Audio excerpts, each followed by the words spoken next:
When meeting someone superior, isn't it normal to bring a small gift, like sweets? Can't you even do that? You're undereducated, aren't you? No wonder the performance here can't compare to the headquarters. It's because the branch is full of high school grads, isn't it? The division head from the headquarters, whom we'll call Terry, bombarded me with sarcasm during his inspection at the branch. However, he still doesn't know what my true identity is. But then again, I also don't know his true identity. Please go to the wonderful pastry shop just 5 minutes from here. I'll wait for you to return. I said this simply because I was in a higher position. Yet, the words I spoke with the intention of retaliation ended up connecting people instead. My name is Mark Thompson. I'm nearly 30, single, and while I don't have a girlfriend, I'm not particularly worried about it. That's because, whether you call it a hobby or personal life, I'm quite fulfilled. I've always loved eating, especially sweets, particularly pastries.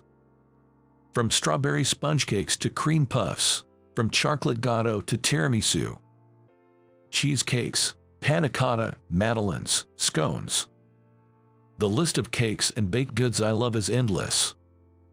But of course, eating them as much as I like every day would inevitably ruin my health. So, to prevent that, I make sure to exercise more than I eat. I go to the gym and do strength training at home just to eat sweets. Whether that's right or not, thanks to that effort, no matter how much I eat, I don't get fat. Instead, I just keep gaining muscle. And before I knew it, I was known as a muscular guy who loves sweets. There is my favorite patisserie I found recently. It's a little shop called Licht, run solely by a woman. It sells mainly German baked sweets which last long. The additive-free sweets made from local ingredients are so safe and delicious that they are even delivered as snacks to a nearby nursery. Biscuits, chiffon cakes, and other products with low oil and sugar content have a gentle sweetness and a nostalgic taste that I really enjoy. As I frequented the shop, I got to know Lucy, the owner, and as we became friends, she started teaching me about her products. I started to get all my gifts for business partners from Licht, and Lucy was very grateful for it. The company I work for is a major medical equipment manufacturer's branch, different from the headquarters in New York, located in a more rural area. But the air is fresh, and the tranquil townscapes mean a more relaxed atmosphere and flow of time than in New York, making it a popular place to work among the employees. We supply medical devices to hospitals all over America, and despite being in the countryside, there's plenty of work. Perhaps it's the countryside air, but even though the branch employees might seem a bit laid back at first glance, when it's time to get down to business, they're all capable, which is why I trust them completely. Then one day, as I arrived at work, the office was a bit noisy, and as I was wondering why, a colleague approached me. "Mark, have you heard?" "Heard what?" "About the new division head, Terry, from the headquarters." "Terry?" "Yes, apparently, someone new has been appointed, and it's all anyone talks about here right now. It seems to be about the headquarters." "Is he really such a big deal?" "That's the thing. He's been headhunted by President Thompson himself from another company." "Mr. Thompson did? Well, he must be really competent then." "Yes, it's amazing. Not just the new guy but also Mr. Thompson for managing to headhunt him. It appears Terry is quite the sharp individual. He was extremely competent in his previous job, and it's said that the atmosphere at the headquarters changed with his arrival. He's been reviewing all operations from the ground up, and there are rumors of upcoming staff restructurings. The branch has been abuzz with rumors about what kind of person Terry is, which is why it's been so noisy since the morning. Everyone gossips about him, but in their next breath, they express their reluctance to work with him, saying, "It's clear he's a capable person, but I wouldn't want to work with him. He seems scary."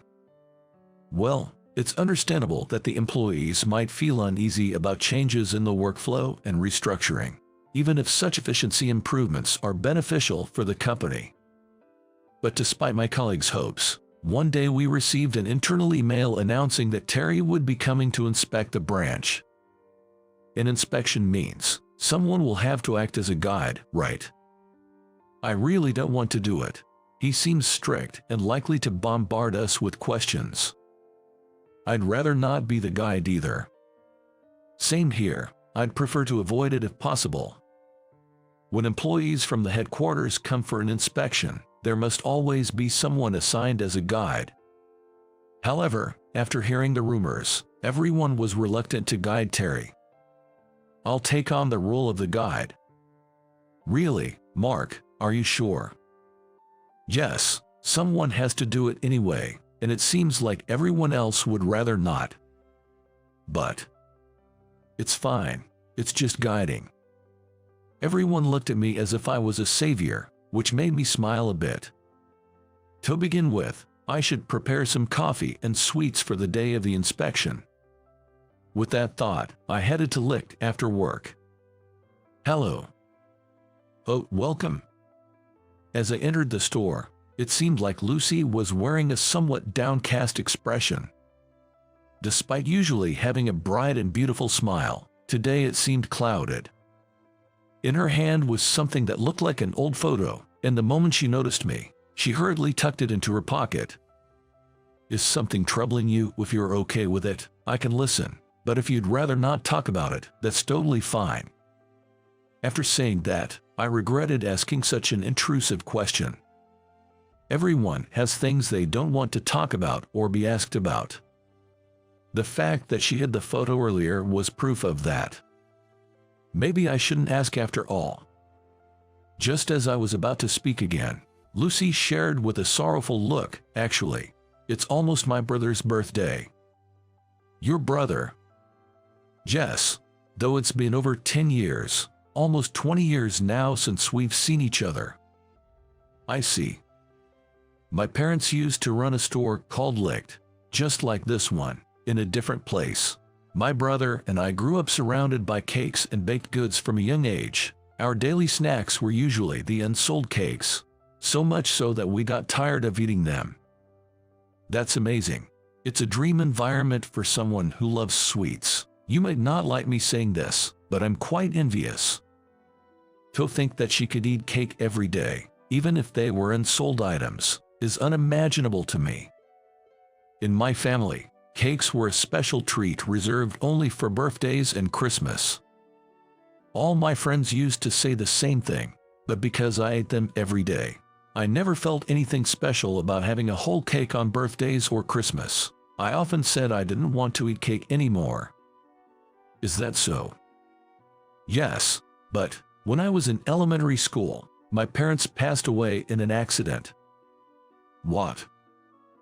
At that time, my brother and I were taken in by different relatives. That stuff. Yes, at first, my brother and I kept in touch for letters, but then they suddenly stopped coming. I sometimes wonder if my brother has forgotten about our parents and me. I really missed the cakes our parents made and often cried. I haven't seen my brother since, and I have no idea where he lives or if he's even okay. Every year around this time, I can't help but think of him. I wish I could see him.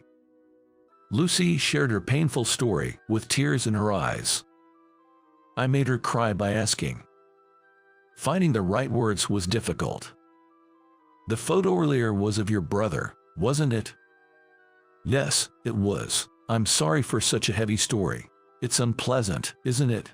I thought you seemed kind enough to listen, so I took advantage of your offer. Thank you. No, I haven't done anything. Does your brother know about this shop? The thing is, I don't have a way to contact him. I've tried asking the relatives who took in my brother when I was training to be a pastry chef, but they said they haven't kept in touch since he graduated high school. I see. There's a cake called Kay's Tort that we used to eat on our birthdays. My dream is to have him try it someday. Kay's Tort. Yes, it's one of the cakes over there. Looking into the display case, what appeared to be cheesecakes were lined up. However, there was a tag labeled K's Tort. To me, it looked just like a cheesecake, but maybe it uses some special ingredients that make it different. I didn't quite understand the difference, but decided to keep my thoughts to myself. Mark, thank you for listening to such a dark and heavy story. No problem, I'm here to listen whenever you need me. I appreciate it, thank you. Here, let me offer this as a service for listening. What? No, that would be too much. Please, consider it a thank you for listening to me. Saying that, Lucy wrapped up a K's Tort for me in addition to the cake I had ordered. When I got home, I tried it. The simple, unadorned cake was indeed similar to a cheesecake. I thought it was so well balanced with sweetness and acidity that I could eat it indefinitely. And 2 days later. Today is the day Terry comes for the inspection. All the employees were lined up with tense faces to welcome Terry. Even when President Johnson visited, there was never this much tension among everyone. I wonder what kind of person Terry is. By the time I started to feel truly nervous. Good morning. The man who arrived with a deep voice was tall, slim, and wore glasses, and just as the rumors suggested, he looked like someone who was competent at his job. Thank you for taking the trouble to come here. I will be your guide today. My name is Mark. Mark, nice to meet you. I'm Terry, the head of the department. Thank you for your time to guide me today. The pleasure is all mine. Amidst immense pressure, Terry's sharp eyes captured the entire branch and all the employees, tightening the atmosphere instantly. Perhaps because he seemed a bit nervous, it felt as if everyone suddenly stood up straighter. Before starting the tour, we exchanged business cards, and Terry seemed to snort at mine, as if amused. Anticipating this reaction, I didn't let it bother me and proceeded to show Terry around the office. This is the sales department. On the same floor, we also have the administrative and HR departments. It's basically the same setup as the headquarters. I see, it's a familiar sight. The difference from the headquarters is that we have a laboratory here, which is used for testing product strength and durability. May I see it? Of course, I'll show you around. As I was explaining the facilities and unique aspects of this location, Terry suddenly said, by the way, isn't it normal to present a gift when meeting someone superior, like sweets or something? Excuse me. I was waiting to see when they would appear, considering the tour was ongoing. I see. May I ask, if you don't mind, what is your highest educational attainment? I graduated from high school. After I answered as asked, Terry sneered condescendingly. I thought as much. That explains why the performance here isn't as good as the headquarters. It's because the staff here are undereducated. Terry laughed mockingly. I responded to Terry with a laugh, as if to return the favor. Maybe you're right, Terry. By the way, you mentioned presenting sweets to someone superior, right? There's a very good pastry shop 5 minutes from here. Please feel free to visit. I'll wait for you to return. I hope he'll forgive my tone getting a bit sharp. To say our performance is lacking because we're all high school graduates. That's harsh. What did you say? What are you talking about? As expected, Terry began to get angry, and I handed him another business card, different from the one I had given earlier. This is... Let me introduce myself again. I am Mark, serving as the vice president of the company. I look forward to working with you. The business card I handed over had vice president following a company name. In fact, I am the son of President Johnson of this company and hold the title of vice president. However, since I am still in training, I wanted to work alongside the other regular employees when I am at the branch, so I identify myself as a regular employee. Only a few people in the headquarters know about me, and the colleagues I am working with now are unaware that I am the vice president. I only use this vice president business card when greeting executives or showing myself as the heir at external parties. Although I always carry it in my suit, I never thought I would use it in such a situation. The employees of this branch may indeed include many high school graduates, and it might seem laid back at first glance. I am well aware that our performance may seem inferior to the headquarters when looking solely at the numbers. However, I believe everyone here works very hard. They have a good work-life balance and are more earnest about their work than the employees at the headquarters. Education doesn't matter. After all, why do you need to compare the performance of this branch, located far away in the countryside, to the headquarters in New York? The population here is smaller, and the amount of work is on a different scale from New York. Yet, everyone here continues to strive daily to generate profits. It might be hard for you, who is new to this area, to understand, but we have our way of doing things here. Please don't underestimate us. Before I knew it, I had launched into an impassioned speech. It couldn't be helped. Terry in front of me was saying such terrible things. Indeed, this place is rural, and not many people are from national or well-known private universities. As Terry said, there are many who only graduated high school. But that doesn't mean they can't do their job, and I know very well that everyone is trying their hardest. When I glared at him fiercely, Terry seemed taken aback and flustered. Then, for some reason, he suddenly began to apologize deeply. "Mr. Johnson, I am terribly sorry for my earlier disrespectful remarks. Please forgive me." His apology was so swift that now it was my turn to be surprised and flustered. What? It must have been surprising to suddenly have such a rude guy come in. "What do you mean?" To his question, which was hard to answer with either yes or no, Terry smiled and said, "I understand it must be troubling for you to hear such things. Actually, President Johnson asked me to observe you." "What?" "I apologize for testing you and for my extremely rude remarks." "What in the world?" Confused and holding my head, Terry looked at me with an amused smile. This was different from the mocking, unpleasant smile from before. It was a genuinely amused smile. The Terry I had been dealing with until moments ago, and the Terry standing before me now seemed like two entirely different people, leaving me with nothing to do but blink in disbelief. "President Johnson mentioned that you are very dedicated to your work but might be too kind-hearted. So he wanted me to judge if you are suitable as the next president. That's why I came here." "I see, that makes sense, but was it necessary to act in such a manner?" "My apologies. That was also instructed by President Johnson. He wanted to see how well you understand your employees and whether you could protect them, regardless of whether it's the headquarters or the branch office. So he told me to play the role of the unpleasant guy to check." What on earth was my father thinking? "So you came all the way here just to put on such an act?" "Yes, there was indeed a plan for inspection. To that, President Johnson added the task of inspecting you. However, it was very clear how much you care for the employees of the branch. You understand and can protect them well. I'm convinced. I'm almost envious of the employees here. You truly were remarkable, and I plan to report this to President Johnson." "Okay." It was truly wonderful. I was moved. To think I went on such a tirade, only to find out it was all a test.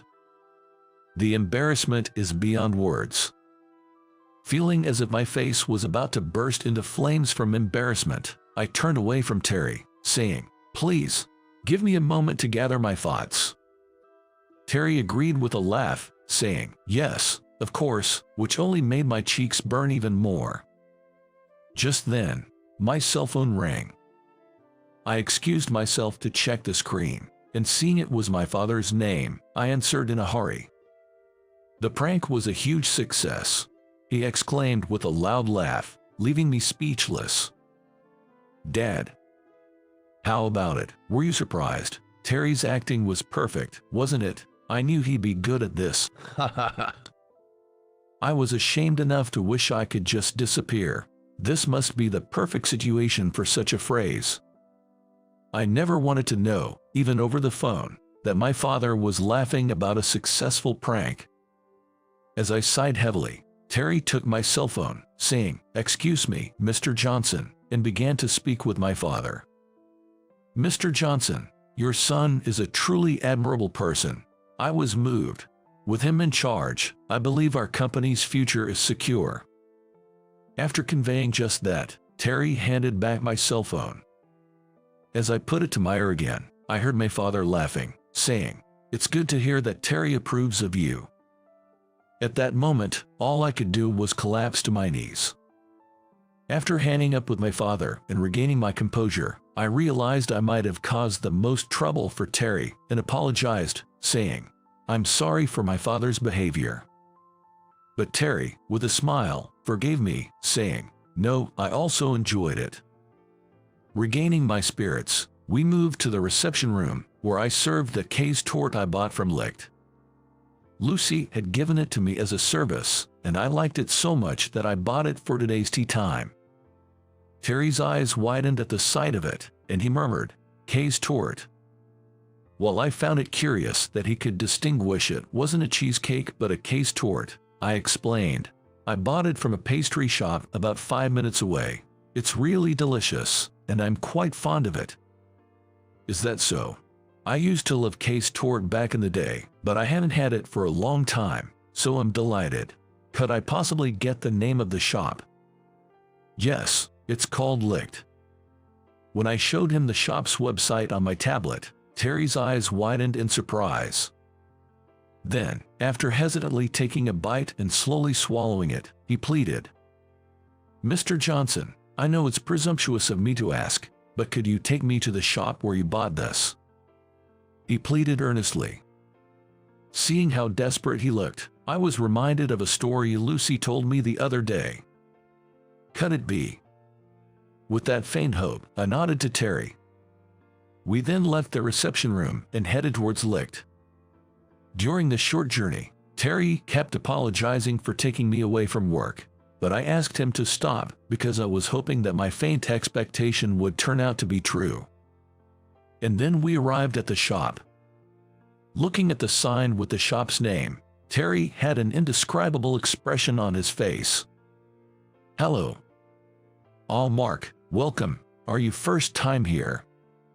"Lucy, it's Lucy, isn't it?" "Terry." "It is Lucy, it's been so long." "Terry, why are you here? How, why?" Seeing Terry's face, Lucy came out from behind the counter in tears. The two embraced, savoring their reunion, and Lucy was sobbing uncontrollably. The hope I had held turned out to be true, and my heart was trembling. They were siblings who had reunited after 20 years.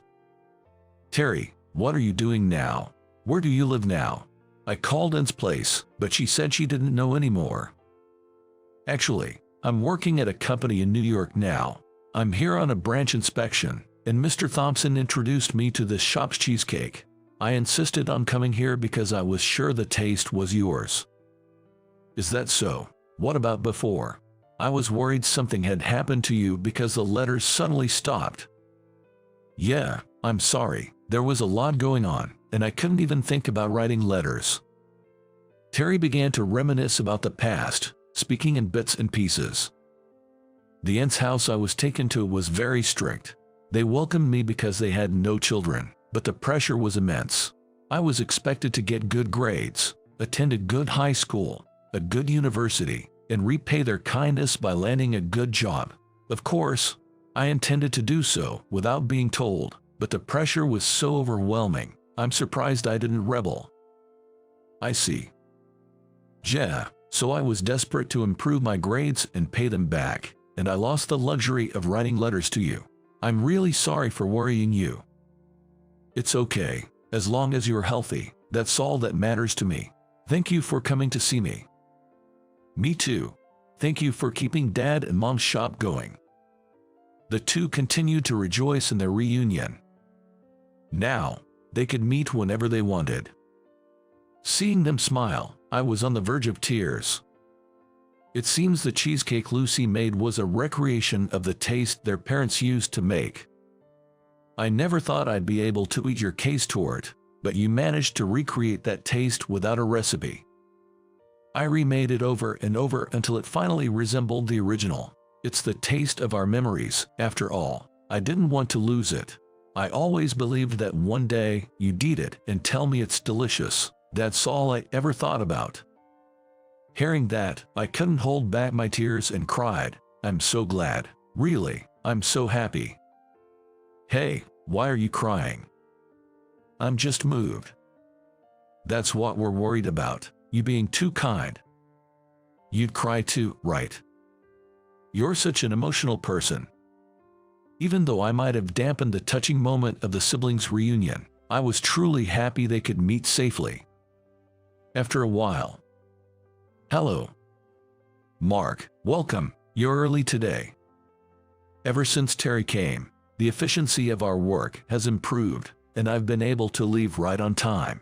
Even though he's been back at the headquarters for a while, he still keeps an eye on everything, and the employees don't have a moment to relax.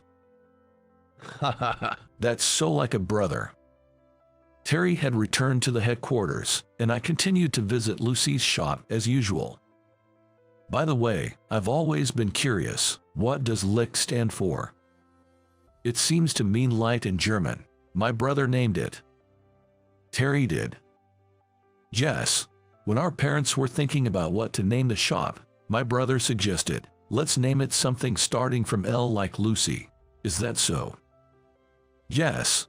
He's been sweet on me since I was born. It's a bit embarrassing, but that hasn't changed. Not at all. It's good to have a close relationship with your siblings. That's wonderful. Thank you.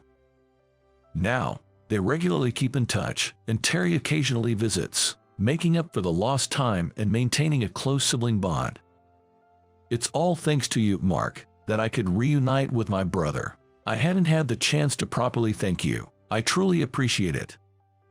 No, I was happy to be part of such a moving moment. As we were laughing, the door behind us suddenly opened.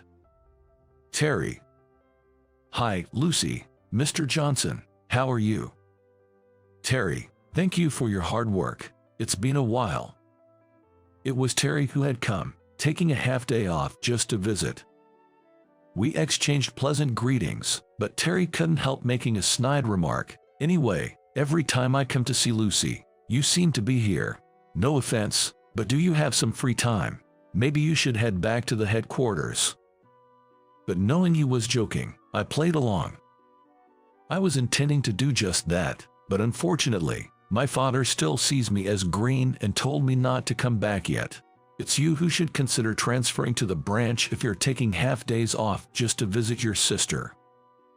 Of course, I've applied for it, but President Johnson won't allow it. It seems we're in the same boat. As we teased each other, we ended up laughing, and I felt a bit happy to have this kind of banter with him. It seems Terry doesn't like me being close to Lucy, showing signs of being a protective brother. Lucy seems happy about it too, so probably that's fine. Imagine, Terry, feared and kept at a distance by everyone at work, is actually this sweet and fond of his sister. If everyone knew, they'd be shocked. No, it might just become the perfect gossip. The rumor would spread to the headquarters in no time. I looked at them, finding the scene heartwarming. The carefully made sweets had reconnected the bond between the siblings that had been interrupted. Their hearts must have always been with each other, and that has finally borne fruit. It's almost like a miracle. Life is unpredictable, capable of bringing about such miracles. Mr. Johnson, are you still here? Shall we have some of Lucy's cake together? Is that okay? Don't think it's a treat, okay? Since you've come all this way, please contribute to the shop's sales. Plus, Lucy seems to be busy with work. How about we discuss work while sitting over there? When it comes to work, you can be quite intimidating. Please go easy on me. That depends on you, Mr. Johnson. Terry, don't drag Mark into this just because you're lonely waiting by yourself. Lucy, what are you saying? Mark, I'm sorry to involve you in this, but if you have time, please keep him company. Ha ha ha. Understood. I thought to myself, watching their smiling faces,